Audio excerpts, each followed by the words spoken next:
So, Roberto, do you have something to show here? Okay, so I went to kiss him, and that's exactly what I did, you know? And the reason is also that he has got a lot of people who want to kiss him when he finishes pitch, you know, when he finishes talk, because it is really amazing. So, again, it's the first time in Italy. Really a warm applause for Ramon de Leon, RamonWOW. Ramon, welcome!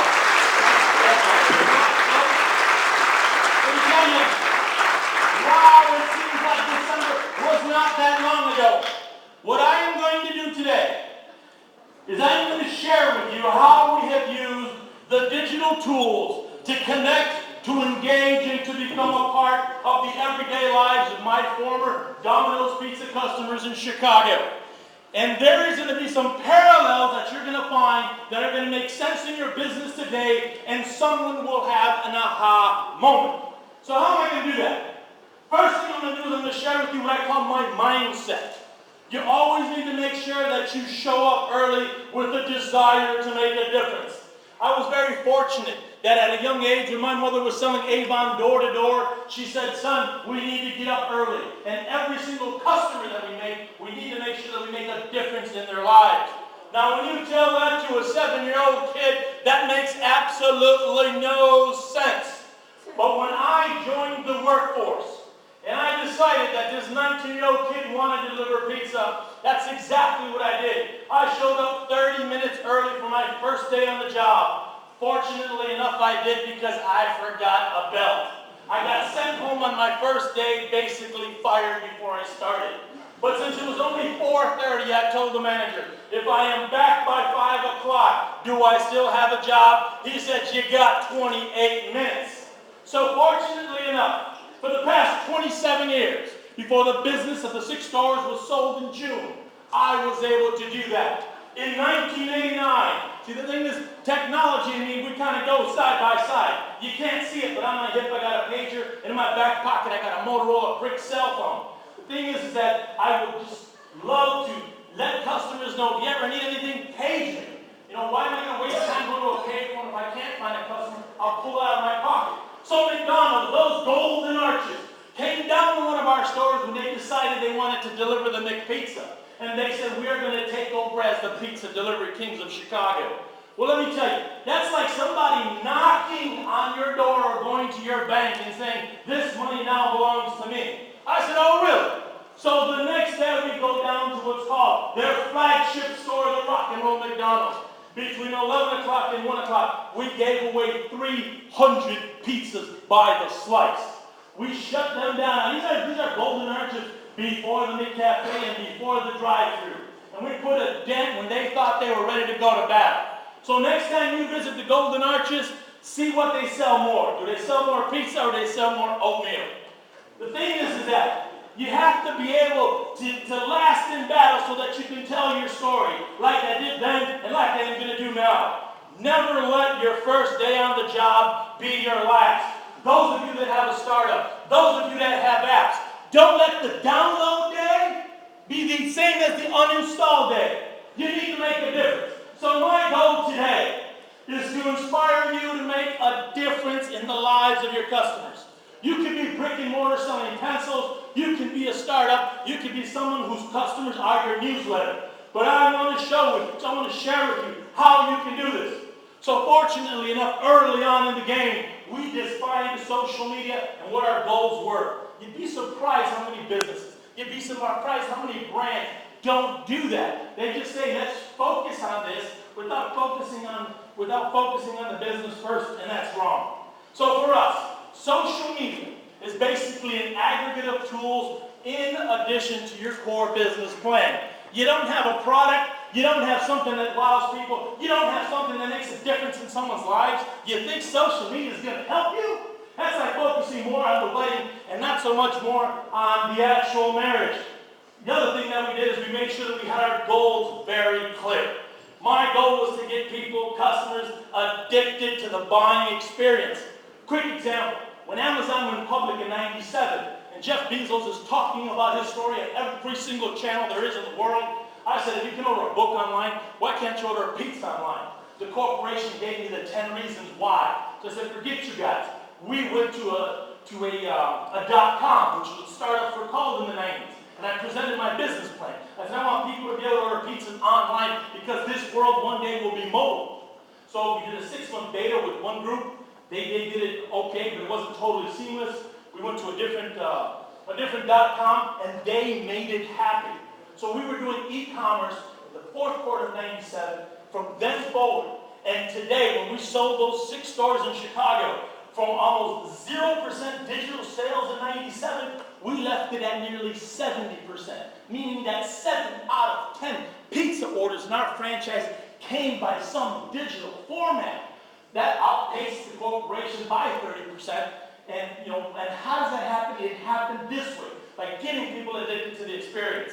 The whole thing, no matter what time we are in life, we are limited to the tools that we have at hand. In 1904 and 05, before Yelp was invented, we encouraged customers to go to restaurant blogs, to go to restaurant boards, and share their stories, good, bad, or indifferent. It didn't matter. In 05, when we were using ICQ that later on got bought by AOL Instant Messenger, we were used to talking to customers in 20 and 30-second characters. So that when Twitter was invented, what did I say? I said, yes, I have an extra 110 characters. And what did every single brand around the world say? How in the world am I going to tell my story in 140 characters? So we already had a leg up on the competition. So let me give you some really quick examples of some of the extreme hospitality that we focused on. 2010, opening day of the NFL, that's American football. We had a customer tweet, I'm having the worst experience in your store. Now this is why brands don't want to do social media. Because they say, you know what, customers are only going to talk bad about us. You know the weatherman, he will tell you that it's raining only if it's raining. But the thing is, if you do bad things, what are people supposed to talk about? So at 3:02, I catch that. I immediately retweeted. Jump on that thing like man, we were all over that. 35 minutes later, the sentiment changes because we took care of the problem in a real, open, and transparent manner. Now, when this was taken care of, yeah, it's cool, but Lauren says, you know what, Ramon? You made me miss half of a football game. Next time she ordered pizza, I acted upon my instincts and I sent her 2 tickets to a football game. And I said, I apologize for that. 1 year later, I said, Lauren, I remember a year ago we totally screwed up your opening day football party. How about if we cater a party, courtesy of me? She said, twist my arm, Ramon, let's make it happen. Amen to that. So you see, the thing is that one of the things that we did is that we would revisit customer concerns 1 year later.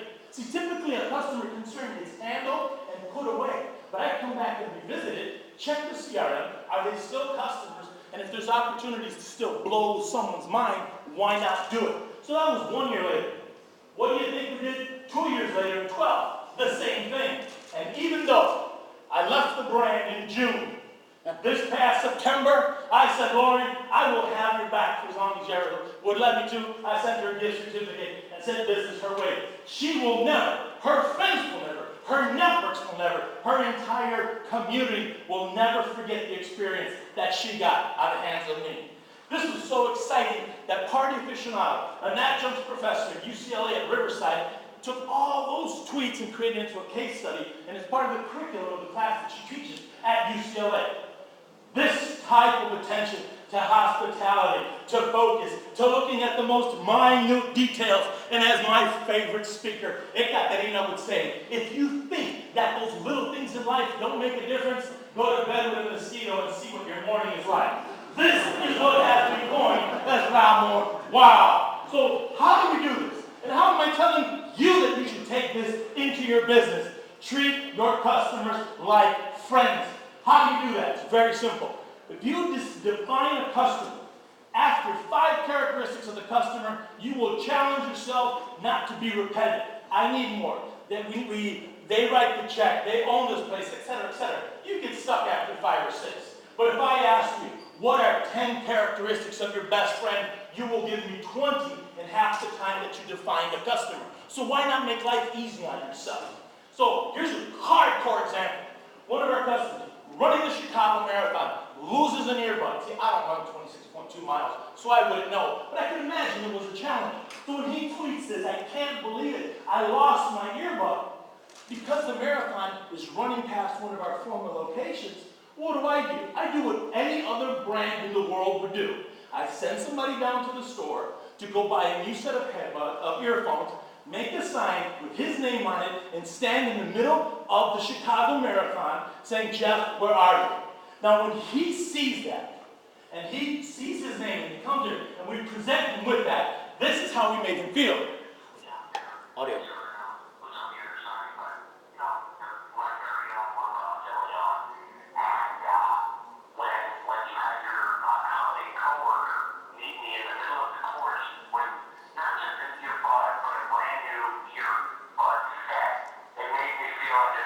Now, we may not feel like $1,000,000. Every single day, think about your business, think about your brand, think about your product, and how do you make customers feel? Like earlier today, someone said, I believe Mike, you said, customers don't care what you build, we care about what the product does. Add to that, how the product makes you feel. So, this example here is what I call nurturing emotional-based connections. Since I've been blessed, for about the past 4 years, to be sharing this story at conferences all over the world. Sometimes I'm just not in Chicago. So in this one case, customer tweets a very simple tweet. Ramon, we just ordered pizza. Not asking for anything, not doing anything, just letting me know. At that moment, that happened to be in the Central Business District in Sydney, Australia. I take out my cell phone, otherwise known as the remote control of life, and I sent him a 15-second video that I posted up on YouTube that basically said, "Zach, thank you. Thank you from halfway around the world and a day ahead. I appreciate the love." When was the last time you got a video testimonial back from your customers after they downloaded your app? Hey Ramon, it's Zach. Thanks so much for sending us the video. It really means a lot when a brand reaches out to you and touches you. You've done an amazing job with your brand here in Chicago, and Kylie and I both just want to say thank you. So from me, thank you, and from Kylie, Thank you. have a great time in Sydney. Absolutely, and I'm having a blast here in Roma at TechCrunch. Now let's go. Now this is it.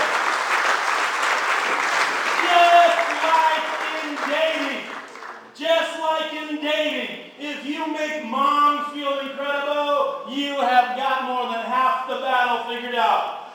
Zach's mom tweets, "Ramon, thanks for your kindness to my son, to my daughter-in-law. You are the epitome of customer service." Those of you that have blogs, those of you that have newsletters, if you are blessed that your mom is still alive, make her your #1 follower, your first follower, because she's going to tell everybody. Le va a decir a todo el mundo, "Mira lo que hace mi hijo." Now here's one thing we have in common. No matter how big your database, no matter how small your database, part of your database, your customers are either going to move, die, or they're not going to be able to use your product for whatever reason. That leaves you challenged with your core database that needs to buy more and recommend more.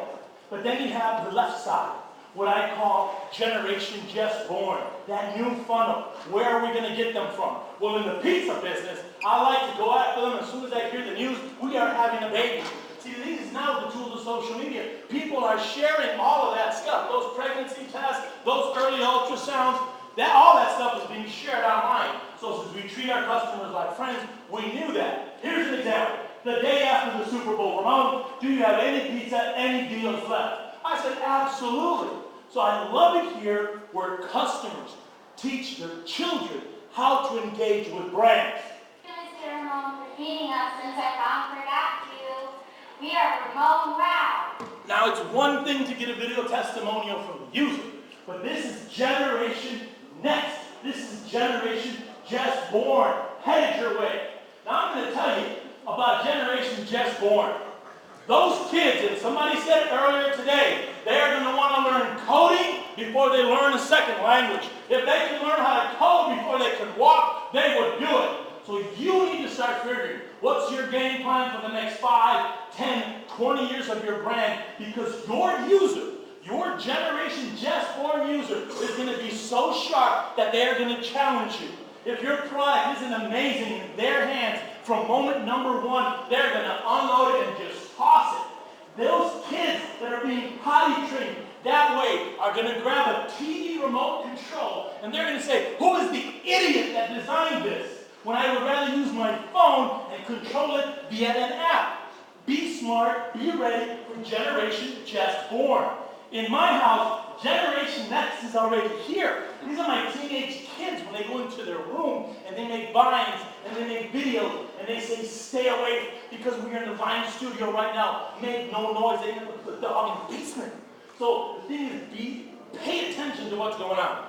Really quick to give you some snapshots. I was fortunate that we had a store at Northwestern University the first day that Facebook hit. And when I saw the students going crazy over it, I said, well, how can me as a brand network and use it? Well, you need a .edu email address. Well, that isn't going to happen. What else can I do?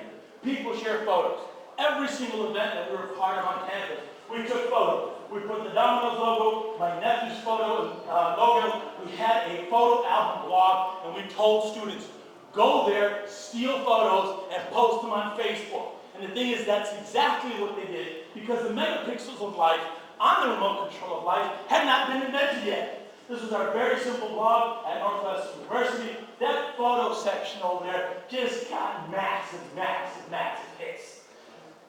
Fast forward 4 years, 5 years later, we no longer had to superimpose the Domino's logo. Customers were organically doing that. A year, 2 years later, now they're making videos of their food being delivered. When was the last time you personally did that as a consumer, let alone make a video thank you to a customer for just buying your book, downloading your product, or even putting the ink on the big deal? Other things that customers did, they created what I call Facebook, oh my God. See, I do like to hug my customers. And now and then when we have special events and things like that, customers would use that. That's just natural, organic, wow. So far to the extent that in 05, I considered going back to college just to open up a Facebook account. Fortunately enough, Zuckerberg, I think someplace in 06, said, okay, I'm going to have all this, forget that EUL. So what are some recommendations that I have for you? Show your friends some love. Why is this so difficult for brands? I have no idea. Avoid what I call bad social media disease. I don't know Italiano, but I think that says follow us on Facebook. Would you believe that this poster does not have the URL or the name of that? It's like you say, we just created this incredible app. Go right now and download it onto your phone. So I take my Nokia running the Symbian OS and I go and I start looking for it. You know what I'm talking about? Use social media in the right way. You need to be your own caffeine. You have to be the person that just lights up a room when you walk in, not light it up when you leave. You can't be lazy. Every single day that you get up, you have to say, today is going to be a hard day. Yes, we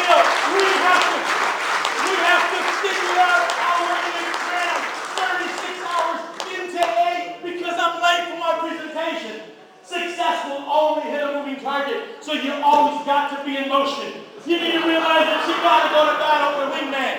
You cannot make everything happen by yourself. You can't be boring. And I told this to Disney. So I'm down there in Orlando, Florida, and I got the entire Disney social media team. And I said, I love your rooms, but your bathrooms and your toilet paper is absolutely boring. Why don't you do like toilet paper origami or something? Light it up, have some fun. So the next time, the D Institute invites me out to Anaheim, and I'm over at the animation studios, and then when I check in to my hotel, they say, oh, they listen. Did you notice how I posed for that?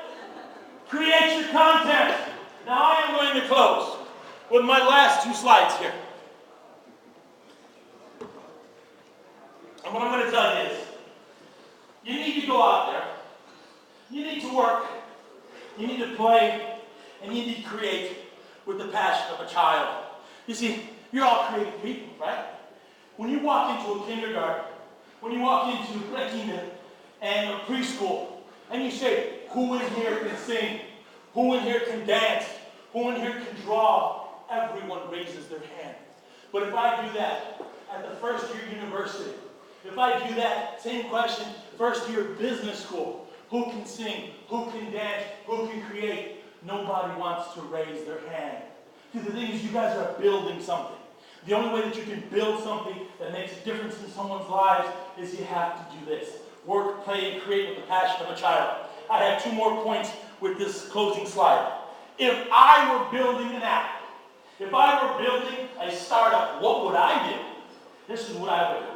See, when you make out a grocery list, you typically say, I need a gallon of milk, a dozen of eggs, a loaf of bread. Now just imagine if there was an app that specifically said, I need this brand milk, I need this brand eggs, I need this brand bread. And as you create that list, your app goes out there and searches for a web coupon that you can use at the grocery store. So then when you go to the grocery store, you have those mobile apps. You can sell that because you are guaranteed as a user to save money. It's an immediate ROI. Now you bring your groceries home. Now the app is smart enough to say, you bought milk today, it has a shelf life of 9 days. But after you keep doing that over and over and over, the app becomes so smart that it says this person is going to be done with this milk in 4 days. Now you get a reminder, now you have another coupon that's already waiting for you. Or, the other thing, there's so many things that you can do. Scanning barcodes with products that you're throwing them away. And then the app goes out there and finds you a coupon. So I just kind of wanted to share that in case somebody wants to go ahead and build it. So this, let me tell you, that it has been an honor, un gran honor, to share what I call the mind of Ramon, the passion of RamonWOW, right here live in TechCrunch in Roma. Thank you very, very much. And